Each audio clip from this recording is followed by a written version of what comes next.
بسم اللہ الرحمن الرحیم، السلام علیکم۔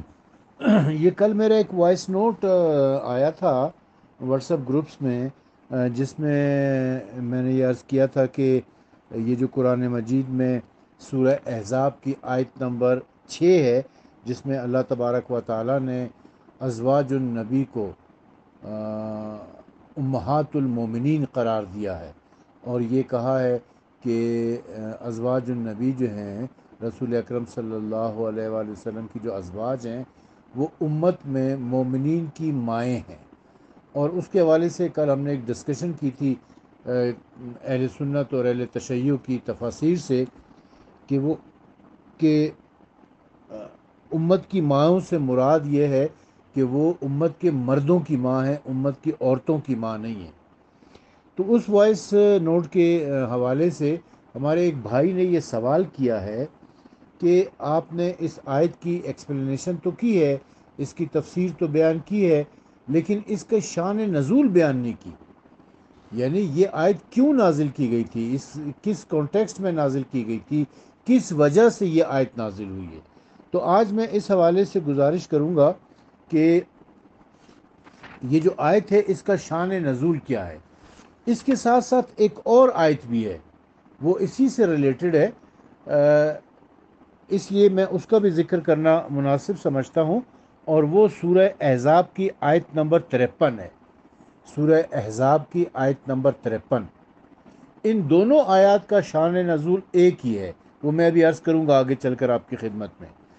پہلے میں یہ بتاتا ہوں کہ یہ سورہ احزاب کی آیت نمبر 53 جو ہے، اس میں اللہ تبارک و تعالیٰ فرماتا ہے، اور تمہیں یہ زیب نہیں دیتا کہ تم اذیت پہنچاؤ اللہ کے رسول صلی اللہ علیہ وآلہ وسلم کو، اور تمہیں اس کی بھی اجازت نہیں ہے کہ تم نکاح کرو ان کی ازواج سے اس کے بعد کبھی بھی، بے شک ایسا کرنا اللہ تعالیٰ کے نزدیک گناہ عظیم ہے۔ یعنی سورہ احزاب کی آیت نمبر 53 میں اللہ تعالیٰ یہ فرما رہا ہے کہ مومنوں، مسلمانوں، تمہیں یہ زیب نہیں دیتا ہے کہ تم نبی صلی اللہ علیہ وآلہ وسلم کو اذیت پہنچاؤ، اور ان کی ازواج سے ان کے بعد یا کبھی بھی نکاح کرو، بے شک ایسا کرنا اللہ کے نزدیک گناہ عظیم ہے، بہت بڑا گناہ ہے یہ۔ یعنی اگر تم ان کی ازواج سے نکاح کرو گے، امہات المومنین بھی اسی لیے قرار دیا ان کو کہ وہ امت کی مائیں ہیں، یعنی ماں کے ساتھ جس طرح نکاح حرام ہے، اسی طریقے سے رسول اللہ کی ازواج کے ساتھ بھی نکاح حرام ہے، اور اگر کوئی ان کے ساتھ نکاح کرتا ہے تو یہ رسول اللہ کو اذیت دینے والی بات ہے۔ یا اس باب میں اگر کوئی گفتگو کرتا ہے، یعنی اگر کوئی یہ بات کرتا ہے کہ میں ازواج النبی سے نکاح کروں گا، تو یہ بھی رسول اللہ کو اذیت دینے والی بات ہے۔ اور جب یہ اذیت دینے والی آیت ہم اسی سورہ احزاب میں آگے اللہ تعالیٰ نے پھر یہ بھی فرمایا ہے کہ اسی سورہ احزاب میں آگے اللہ تعالیٰ یہ بھی فرماتا ہے کہ بے شک جو لوگ ایذا پہنچاتے ہیں، جو لوگ اذیت پہنچاتے ہیں اللہ اور اس کے رسول کو، اللہ تعالیٰ نے انہیں اپنی رحمت سے محروم کر دیا ہے، دنیا میں بھی اور آخرت میں بھی، اور ان کے لیے تیار کر رکھا ہے رسوا کن عذاب۔ یہ سورہ احزاب کی آیت نمبر 57 ہے کہ بے شک جو لوگ اللہ اور اس کے رسول کو اذیت پہنچاتے ہیں، اللہ تعالیٰ ان کے اوپر لعنت کرتا ہے، انہیں اپنی رحمت سے دور کرتا ہے، اور ان کے لیے رسوا کن عذاب تیار کر رکھا ہے۔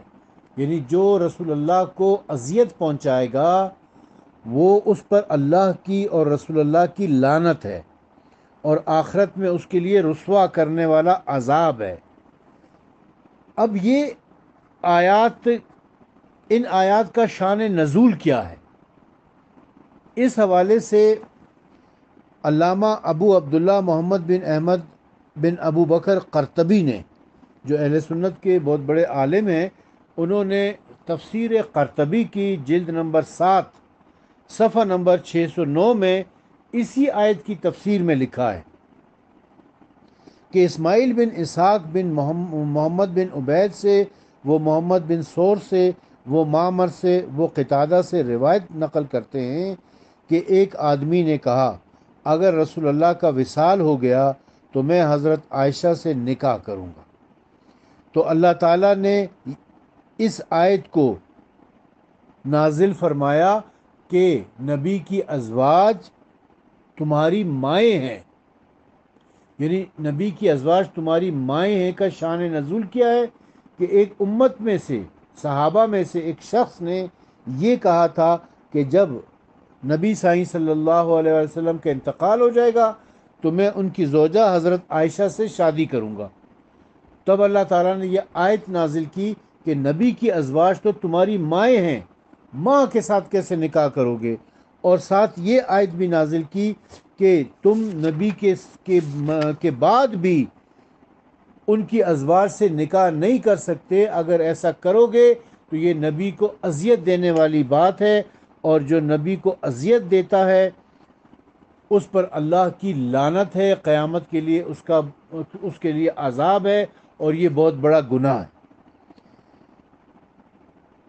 اب مزید لکھتے ہیں کہ حضرت ابن عباس نے کہا کہ قریش کے 10 سرداروں میں سے ایک نے دل میں کہا، جو رسول اللہ کے ساتھ ہرا پر تھے، اگر رسول اللہ کا وصال ہو گیا تو میں حضرت عائشہ سے نکاح کروں گا کیونکہ وہ میری چچا زاد ہے۔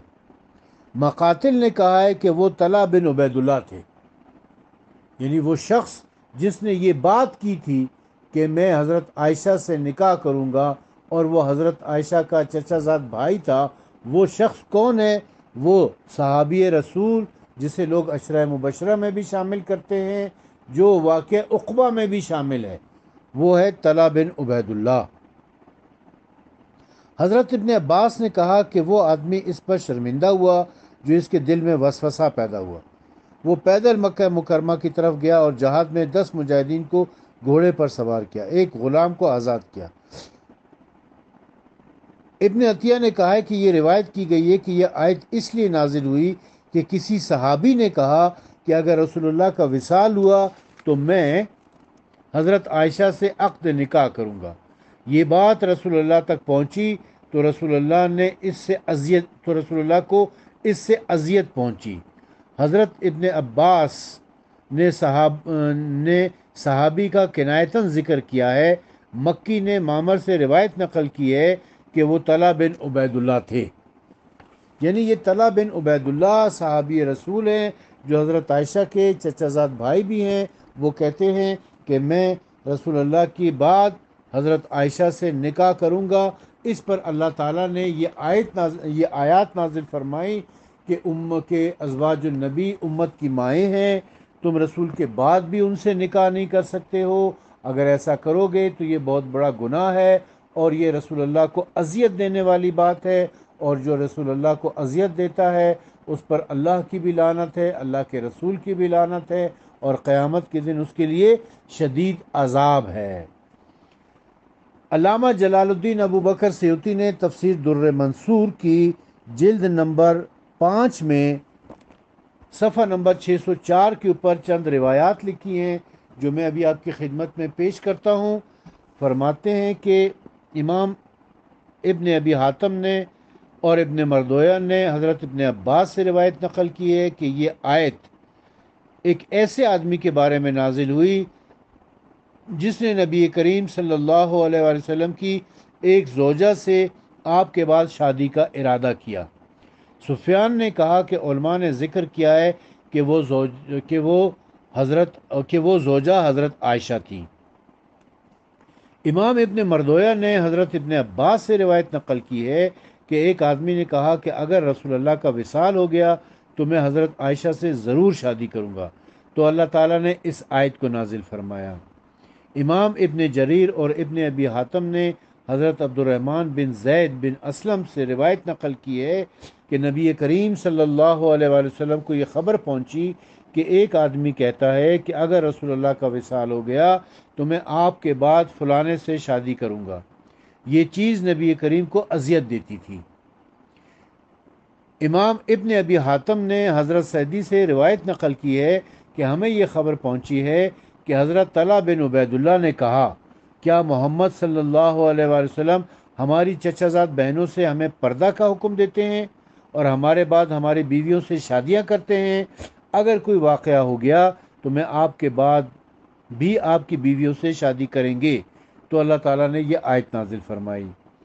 امام عبد الرزاق، عبد بن حمید اور ابن منظر نے حضرت قتادہ سے روایت نقل کی ہے کہ حضرت طلحہ بن عبید اللہ نے کہا کہ اگر نبی کریم کا وصال ہو گیا تو میں حضرت عائشہ سے شادی کروں گا، تو یہ آیت نازل ہوئی۔ امام احمد بن سعد نے حضرت ابو بکر بن محمد بن عمر حزم سے روایت نقل کی ہے کہ یہ آیت طلحہ بن عبید اللہ کے حق میں نازل ہوئی، کیونکہ اس نے یہ کہا تھا کہ جب رسول اللہ کا وصال ہو گیا تو میں حضرت عائشہ سے شادی کروں گا۔ یہ دو اہل سنت کی مستند تفاسیر میں نے آپ کی خدمت میں پیش کی۔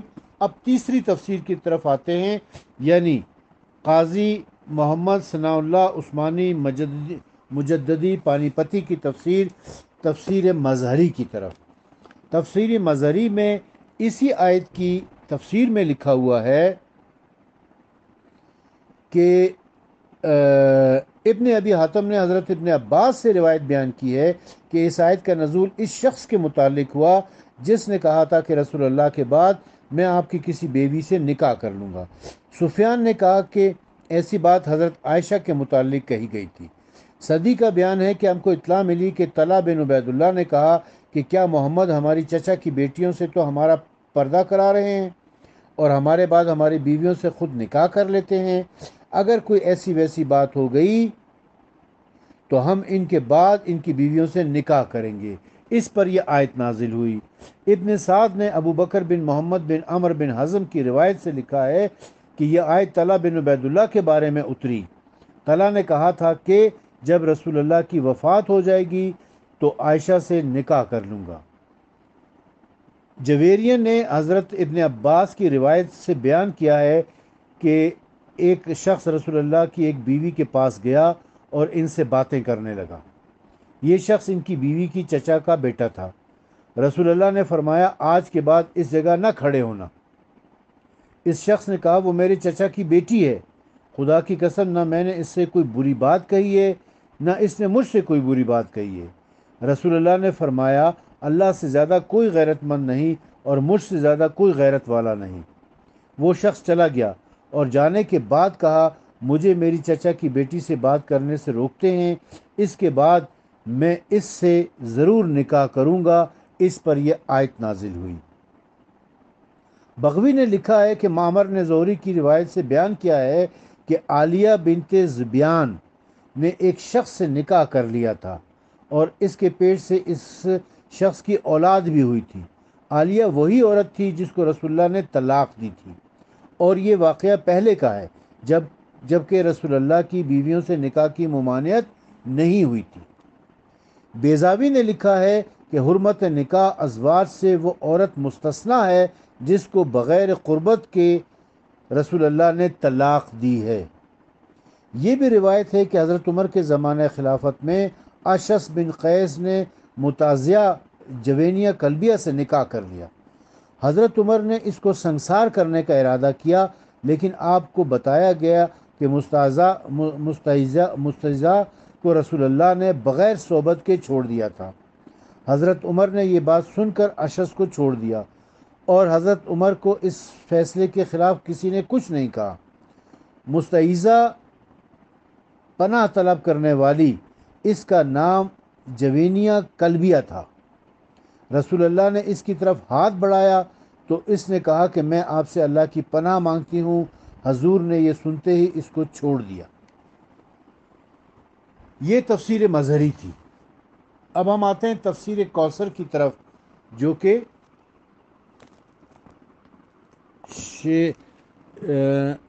تفسیر کوثر میں شیخ محسن علی نجفی صاحب اسی آیت کی تفسیر میں لکھتے ہیں کہ اچھا، اس سے پہلے میں آپ کو تفسیر نور الثقلین کے بارے میں بتاتا ہوں۔ تفسیر نور الثقلین میں لکھا ہے کہ یہ بڑی امپورٹنٹ تفسیر ہے، اس کو بڑے غور سے آپ نے سننا ہے جی۔ تفسیر علی بن ابراہیم میں مذکور ہے کہ طلحہ نے گستاخی کی تھی اور کہا تھا کہ جب محمد صلی اللہ علیہ وآلہ وسلم کی وفات ہوئی تو میں عائشہ بنت ابی بکر سے شادی کروں گا۔ اللہ تعالیٰ کو اس کی یہ جسارت پسند نہ آئی اور خدا نے یہ آیت نازل فرمائی کہ خبردار، رسول کو اذیت نہ دینا اور اس کی بیویوں سے اس کے بعد نکاح نہ کرنا۔ ممکن ہے کہ تمہاری نظر میں اس بات کی کوئی اہمیت نہ ہو، لیکن اللہ کے ہاں یہ بہت بڑی گستاخی ہے۔ الکافی میں مرقوم ہے کہ اگر یہ آیت مجیدہ اگر بالفرض نازل نہ بھی ہوئی ہوتی تو بھی حسنین کریمین علیہم السلام کے لیے ازواج پیغمبر سے نکاح حرام ہوتا، کیونکہ حرام رشتوں میں اللہ نے پہلے سے یہ کہہ دیا تھا کہ جن عورتوں سے تمہارے آبا نے نکاح کیا ہے ان سے نکاح کرنا تمہارے لیے حرام ہے، لہٰذا کسی بھی شخص کے لیے جائز نہیں ہے کہ وہ اپنے نانا کی بیوی سے نکاح کرے۔ حسن بصری سے منقول ہے کہ رسول خدا صلی اللہ علیہ وآلہ وسلم نے بنی عامر سہسا کی ایک عورت سے نکاح کیا جس کا نام صفا تھا، اور وہ اپنے دور کی انتہائی حسین و جمیل عورت تھی۔ رسول خدا کی دو بیویوں سے آپ سمجھ گئے نا کہ کون ہے؟ دو بیویوں نے سازش کی اور آپس میں کہا کہ اگر یہ عورت رسول خدا کے حرم سرا میں شامل ہو گئی تو یہ آن حضرت کو اپنے حسن و جمال پر فریفتہ کر لے گی۔ چنانچہ انہوں نے اس عورت سے کہا کہ اگر تم چاہتی ہو کہ رسول کریم تمہاری زلف کے اسیر بنے تو تم جلدی سے انہیں منہ نہ دیکھنے دینا۔ چنانچہ جب رسول خدا صلی اللہ علیہ وآلہ وسلم اجلۂ عروسی میں گئے اور اس کی طرف ہاتھ بڑھایا تو اس نے کہا کہ میں خدا کی پناہ چاہتی ہوں۔ اس کا یہ جملہ سن کر آپ صلی اللہ علیہ وآلہ وسلم نے اپنا ہاتھ واپس کھینچ لیا اور اسے اس کے گھر روانہ کر دیا۔ حضرت نے قبیلہ کندہ کی ایک عورت بنت ابل جون سے بھی نکاح کیا۔ اس اثنا میں حضرت صلی اللہ علیہ وسلم کے فرزند ابراہیم کی وفات ہو گئی۔ اس عورت نے کہا کہ اگر یہ اللہ کے رسول ہوتے تو ان کا بیٹا کبھی نہ مرتا۔ جب رسول خدا نے اس کے یہ الفاظ سنے تو آپ نے جواب سے قبل اسے اس کے خاندان کے پاس بھیج دیا۔ رسول خدا کی وفات کے بعد دونوں عورتیں حضرت ابو بکر کے پاس آئیں اور ان سے کہا کہ رسول خدا نے ہم سے مقاربت نہیں کی تھی، اب ہم کیا کریں؟